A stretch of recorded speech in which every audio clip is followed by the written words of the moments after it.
están etiquetados, tal que después de una reacción enzimática nosotros podamos darle color a esos pocitos.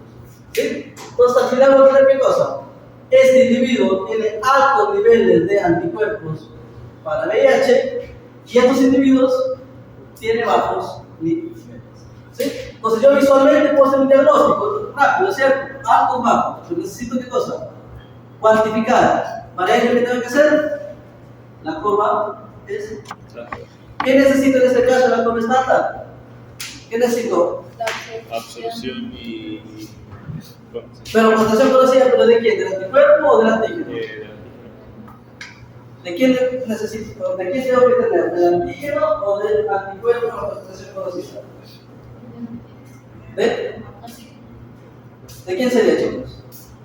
Concentración del antígeno sería. ¿Del anticuerpo o de los antígenos? La concentración en este caso sería de los anticuerpos, ¿no? Porque hace rato, ¿sí? Lo que tenía era la concentración de la progesterona, del antígeno, ¿vale? Entonces, para este caso sería la concentración de anticuerpos. ¿Ya? Bien, entonces ahí tenemos observancias y podemos hacer la lectura directamente. Entonces aquí está el equipo, así se coloca, leyes y los resultados. ¿Ya, chicos? ¿Sí? ¿Claro? ¿Sí? Sí. Bien. Y lo último. No tiene nada más. Rapidito. A ver. Todos allá eso lo vieron. ¿No llegó? Sí. ¿Qué nos llama de hecho la vida? ¿Qué cosa? ¿Se retiraba? ¿Qué? ¿Qué cosa? Sí, hemos llevado zoología. ¿Zoología dijo? Listo. Esto ya llevamos. Estamos llevando. Hasta llevamos. Los dos, ¿por qué los llevan todos? No pregunten. No pregunten. Bien. A ver, histología, ¿vale? Sí. Esto, por ejemplo, en animales, en clínicas, no se ve mucho, pero ya dentro de unos años se va a ver bastante. ¿Ya? ¿Qué cosa? Diagnóstico, por ejemplo, de células cancerígenas en animales. No es parte de no es parte de la rutina, se podría decir. ¿Cierto? En cambio, en humanos sí. Tú lo puedes decir en humanos, decir, creo que tienes cáncer. Tus células parece que tienen un padrón de células cancerígenas, parece que no hay forma. Tú tienes que ir y diagnosticar con la mayor eficiencia posible. ¿Sí? En animales domésticos se utiliza uno, o sea, sí hay marcadores, pero no es rutinario, ¿cierto? Pero calculo que en unos 10 años eso va a ser súper rutinario. Los pacientes van a ir y van a decir, mira, una solita de 2 años tiene un tumor, quiero saber si es cáncer o no es cáncer, para hacer tratamiento. Entonces, ¿qué haces tú? Biopsia, ¿para qué? ¿Qué buscas? No vayan a al laboratorio y que el laboratorio me diga.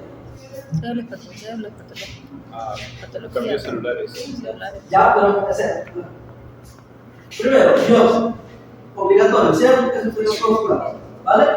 Entonces, ¿qué ocurre con la biopsia? Le dan células, ¿cierto? Le dan un montón de células ahí. Entonces, la primera, lo que está viendo histología ahorita, la primera prueba de descarte, por así decirlo, es coloración. ¿Cómo se llama esa coloración? ¿Cómo se llama? Lo veo en la lámina, ¿ya? ¿Cómo se llama esa coloración, chicos? Hematocilina y eosina, ¿cierto? No, HIE. Vamos a HIE. Entonces, con HIE nosotros sí podemos visualizar anomalías. Normal. Principalmente, por ejemplo, cuando tenemos el caso de cancerígenas, como el tumor, ¿qué tipo de células se esperaría ver? Es un tumor, en otras palabras, o un cáncer. Es una división descontrolada, ¿cierto? ¿Qué implica que sea una división descontrolada? Que tengamos, por ejemplo, células gigantadas, ¿sí? Núcleos picnóticos, es decir, Pleomorfismos. también, entonces, luego, vascularización, porque puede ser un montón, vascularización.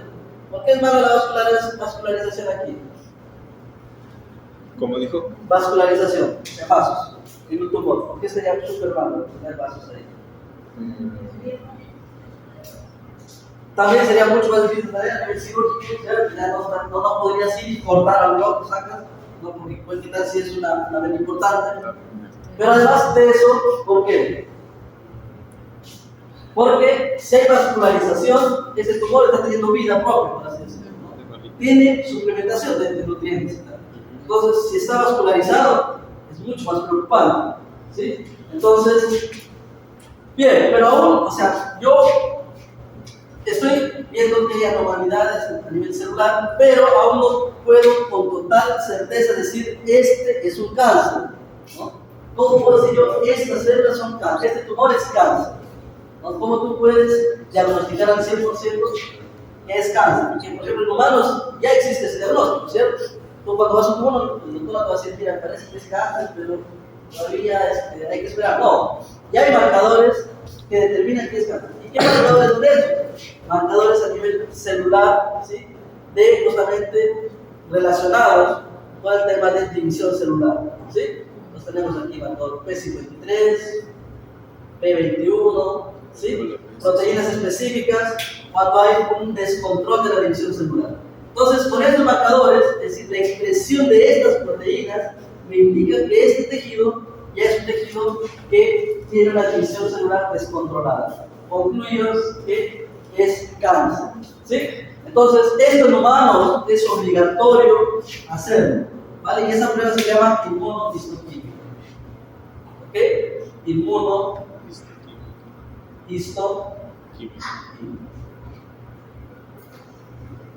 ¿sí? Entonces, en humanos es obligatorio y en mascotas, viendo ahora todo el tema de los hallazgos que hay, repito, en 10 años o menos, eso va a ser obligatorio, ¿vale? Va a ser rutinario, ¿eh? Obligatorio debería ser, va a ser más rutinario. Entonces, los centros de patología, los que hacen cosas psicológicos, van a hacer el servicio, tienen que hacer el servicio. Entonces, ¿qué es la inmunohistoquímica? Es lo mismo que la ELISA, solo que aplicado en tejidos. ¿Qué es lo que necesitaría para reconocer esas proteínas? ¿Qué es lo que necesitaría? ¿Sí es lo mismo? Para el corazón de ELISA, ¿cómo es que yo detecto progesterona, por ejemplo? Anticuerpos. ¿Anti quién? Anti-23, anti-21. Si quiero medir progesterona, también quiero ver si anti-progesterona. Si quiero ver si está la apoptosis, anti-caspasa. Entonces, anti la proteína de INTE, ¿sí? ¿Qué va a ocurrir con los anticuerpos? Los anticuerpos van lo mismo, el mismo procedimiento, ¿vale? Lo mismo que realiza, exactamente igual. El anticuerpo se va a unir donde está expresado, ¿cierto? Va a haber anticuerpo secundario también. Sí, fijan los anticuerpos. ¿Sí? Vamos a tener la reacción, ¿sí? Y va a haber la coloración. ¿Sí? Entonces, en este caso, ya no vamos a tener una coloración rosadita, azulita que veíamos en la hematoxinina, sino vamos a tener una coloración marrón, ¿sí? Debido a la presencia de esta proteína. Si no está presente, como si fuera hematoxinina. Si está presente, va a ser la coloración marrón. ¿Sí? Vamos a ver el ejemplo. ¿Ya? Entonces, eso tiene que ser la inmunohistoquímica. Es lo mismo que ELISA, ¿vale? Es lo mismo que ELISA, solo que con la diferencia de que es el tejido. ¿Vale? Entonces, hay toda una industria del cuerpo, ¿vale?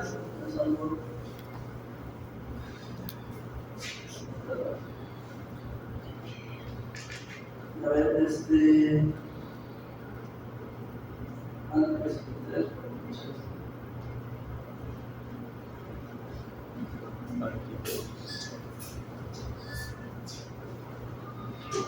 todo el mundo que va en el cuerpo va a ser súper usado, investigación al menos, más aún. No tan específicas, y es pública.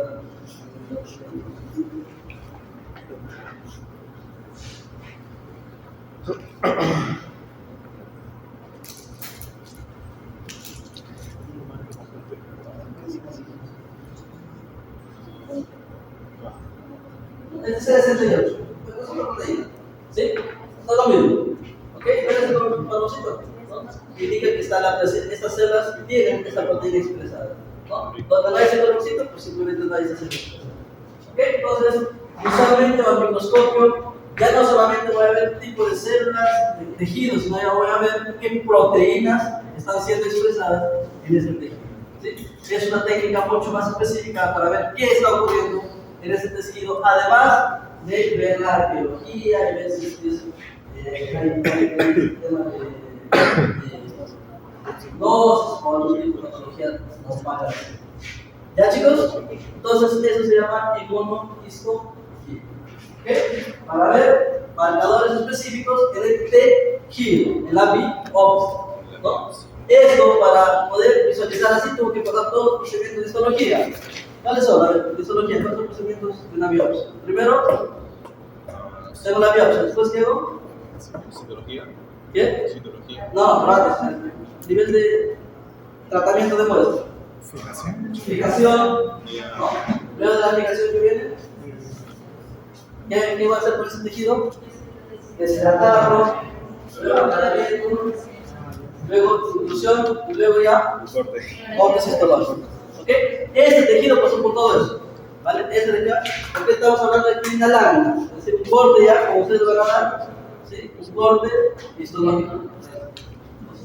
Lo que voy a hacer es, en lugar de colocar aquí la toxilina y eosina, voy a hacer ¿qué cosa? Inmunohistología. Sí, voy a utilizar anti. ¿Ok? Entonces, ese sería el principio de la... ¿Vale, chicos? ¿Claro? Ya.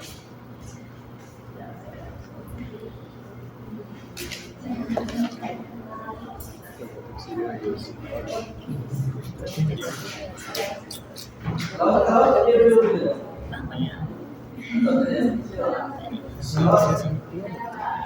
¿Quién dice que la vas a acabar? ¿Qué cosa? A ver, pues. ¿Qué cosa?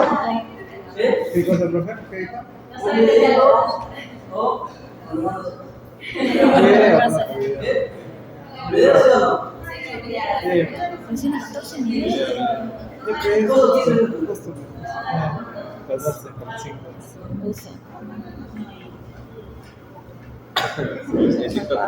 Soy Elena González, trabajo en el Instituto de Parasitología y Medicina de la UPN, se encuentra en el Parque Tecnológico, en el campo de la salud, en Granada. Y mi área de especialidad, de trabajo en el campo de la inmunología y en concreto en el campo de la neuroinmunología.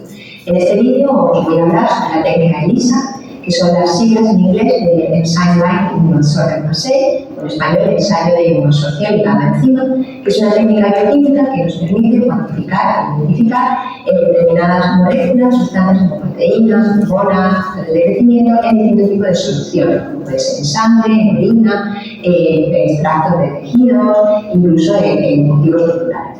Esta técnica se desarrolla en los años 70, principalmente para sustituir a otras técnicas clásicas que utilizamos para la actividad. Es una técnica ampliamente utilizada en inmunología, principalmente cuando queremos identificar o detectar un determinado elemento que produce una infección, si es una infección bacteriana o vírica, por ejemplo, se utiliza para saber qué tipo de infección por el virus del SIDA se tiene, o para detectar la ausencia de una determinada hormona. Porque la base de esta técnica consiste en que la solución en la que tenemos la molécula problema vamos a intentar inmovilizarla en una superficie, en un sustrato, en una placa. Esta placa tiene un material que es poliestireno y lo que vamos a hacer es detectarla con otras moléculas que son específicas de esta molécula problema. La molécula problema la vamos a llamar antígeno y la molécula que detecta sería el antígeno.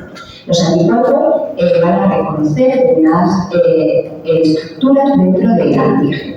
Hay dos tipos fundamentales de anticuerpos monoclonales que reconocen una sola estructura o epítopo dentro del antígeno, y hay otros anticuerpos que son policlonales. Los anticuerpos policlonales son una mezcla de anticuerpos que son capaces de reconocer diferentes estructuras o epítopos dentro del mismo antígeno. Existen cuatro tipos fundamentales de ELISA. Son un ELISA directo, un ELISA indirecto, un ELISA tipo sándwich y ELISA competitivo. Los más utilizados en la actualidad son el tipo indirecto y el tipo sándwich. En el ELISA directo lo que hacemos es esta placa de poliestireno y la cubrimos con la solución del antígeno. Y utilizamos el anticuerpo para detectar el antígeno. Normalmente los anticuerpos van a ir unidos a una enzima, que es una reacción enzimática, y posteriormente le vamos a añadir un sustrato que tiene un color. Cuando la enzima reacciona con el sustrato, el color cambia, el color del sustrato, y nos da un color diferente, que puede ser detectado mediante una determinada amplitud de onda con un aparato que es el espectrofotómetro. Cuanto más cantidad, cuanto más intensidad de color tenemos, significa que tenemos más antígeno en la muestra. Y lo que hacemos es, utilizando una curva patrón estándar, en la cual tenemos cantidades conocidas de nuestro antígeno, saber a través del color qué cantidad tendríamos de antígeno en nuestra muestra.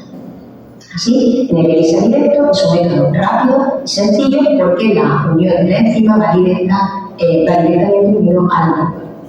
En el ensayo indirecto, de nuevo, en la placa utilizaremos la solución para cubrir los distintos pocillos con nuestra mezcla de antígenos.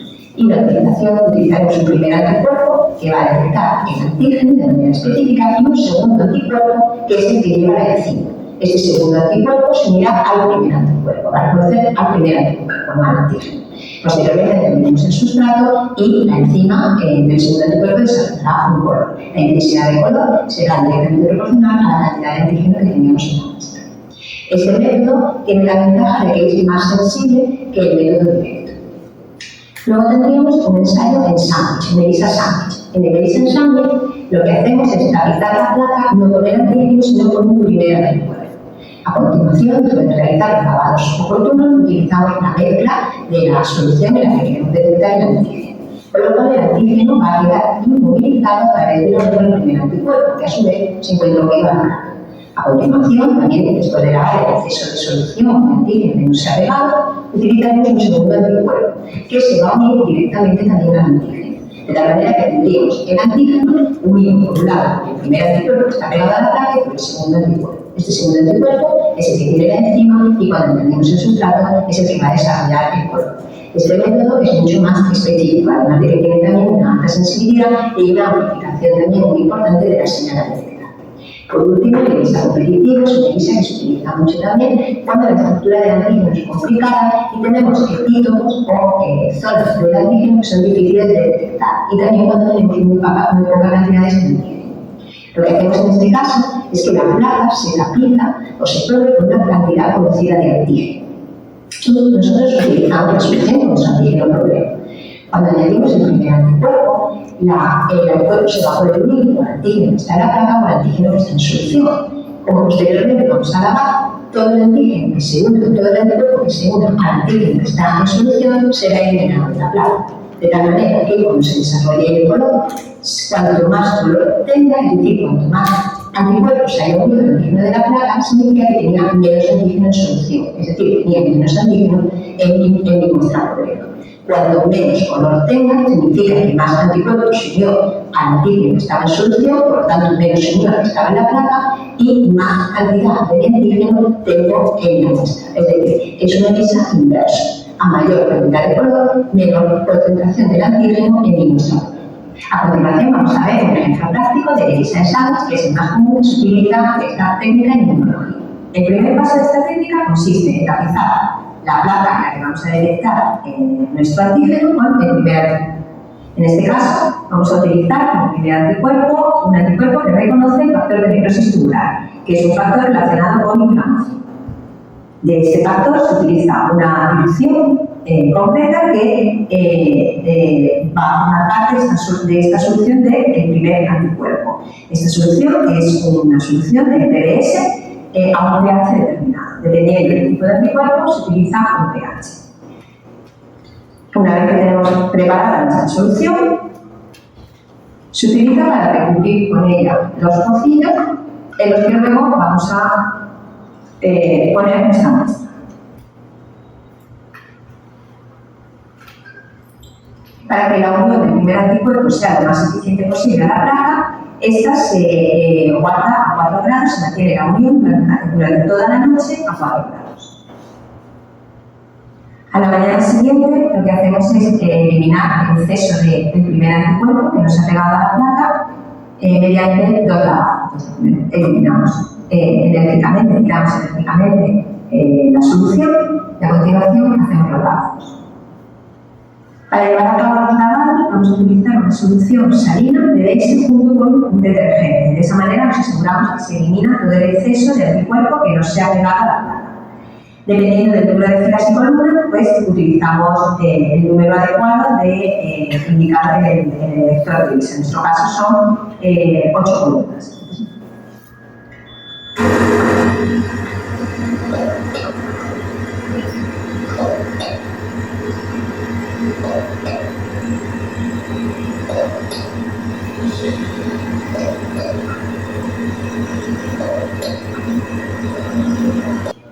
A partir de la próxima, eso continúa en segundo, ¿vale? Pero ¿cómo es mecánica? No.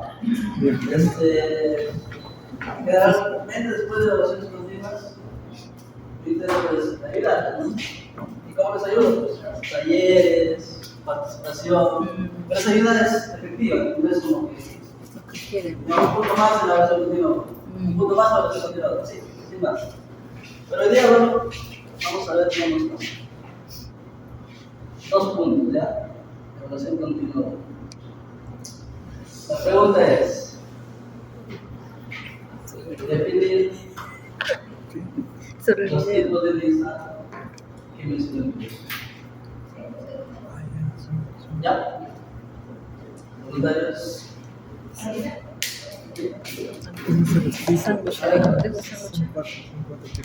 Son cuatro. Ahora, vamos a empezar.